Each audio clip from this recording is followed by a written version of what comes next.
प्रथमे Google Chrome open करवा then search box रे आमे लिखिदवा BSC Odisha OTET admit card then आपण सर्च करदेवे। सर्च कला पर देखंतु ए भलिया ऑप्शन आसीबो तापर सीधा तळकु जिबे तळे हमरो board of secondary Odisha option show करिवो।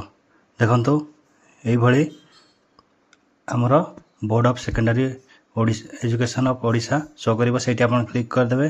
Click कला पर देखंतु आपनकर एठी रजिस्ट्रेशन नंबर किंबा मोबाइल नंबर दे आपनकर एडमिट कार्ड डाउनलोड करिवे। देखंतु मु गोटे एठी रजिस्ट्रेशन नंबर देकी डाउनलोड करिवे। आपण माने देखंतु केमते रजिस्ट्रेशन देकी मु गोटे admit card download करूछि।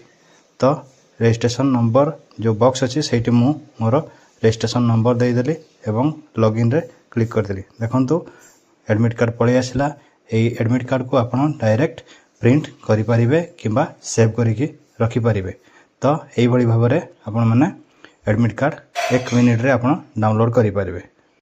Description box रे मु यार लिंक देई देबी आपण माने जाई सेठारो डाउनलोड करि परिबे।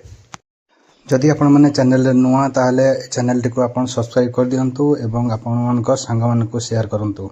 धन्यवाद। जय जगन्नाथ। वंदे मातरम।